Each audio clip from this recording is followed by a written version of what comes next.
नमस्कार दर्शक बंधु इको फार्मिंग ओडिशा को आपन को स्वागत। गतकाली परिबा दर बढ़िबा परे आज पुणी आलू पियाज दर मध्य बढ़ी जाइए, जहाँफल ग्राहकों पकेट उपरे बहुत प्रभाव पकई। तेबे आलू पियाज दर में केते परिवर्तन होइछि ताहा देखिबा पई देरी न करी आरंभ आज बजार हालचाल।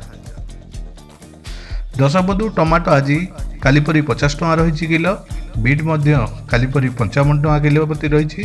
बीन्स किलो 80 टଙ୍କା, कलरा किलो 10 टଙ୍କା बढ़ी 70 टଙ୍କା होइछि, लाउ किलो से 30 टଙ୍କା अपरिवर्तित रही, कांकण किलो 70 टଙ୍କା अच्छी, शिंब किलो 10 टଙ୍କା बढ़ी 70 टଙ୍କା होइछि, बंधाकोबी 10 टଙ୍କା बढ़ी 50 टଙ୍କା होइछि, फुलकोबी किलो 50 टଙ୍କା होइछि, धड़ा बैगण किलो 50 टଙ୍କା, कड़ा बैगण किलो 5 टଙ୍କା बढ़ी 50 टଙ୍କା होइछि, कैप्सिकम किलो 90 टଙ୍କା, सारू मध्य कादी परी 35 टଙ୍କା अपरिवर्तित रही, काकुड़ी किलो 50 टଙ୍କା, सजना छुई 80 टଙ୍କା, अदा किलो प्रति 100 टଙ୍କା, कंचा लंका किलो 100 टଙ୍କା, फुलकोबी किलो 35 टଙ୍କା, भेंडी किलो 55 रु 5 टଙ୍କା बढ़ी 60 टଙ୍କା होइछि, धनिया पत्र बिड़ा 10 टଙ୍କା, पुदीना पत्र बिड़ा 10 टଙ୍କା, पियाज आज 5 टଙ୍କା बढ़ी 65 टଙ୍କା पहुँचुची,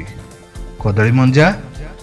गोटा 10 टଙ୍କା, आलू किलो मध्य 5 टଙ୍କା बढ़ी आज 40 टଙ୍କା होइछि, कखारु किलो 40 टଙ୍କା अपरिवर्तित अच्छी, मूला किलो 60 टଙ୍କା, जनी किलो 50 टଙ୍କା, कुंदुरी किलो प्रति 35 टଙ୍କା, कंदमूल किलो 50 टଙ୍କା,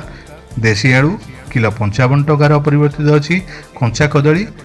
गोटे को 7 टଙ୍କା अपरिवर्तित अच्छी, रसुण किलो 110 टଙ୍କା, देशी पोटल किलो 10 टଙ୍କା बढ़ी आज 70 टଙ୍କା पहुंची, चालाण पोटल 5 टଙ୍କା बढ़ी 45 टଙ୍କା होइछि, अमृतभंडा किलो 30 टଙ୍କା, भूषंग पत्र बिड़ा 10 टଙ୍କା, छचिंद्रा किलो 20 टଙ୍କା अपरिवर्तित अच्छी।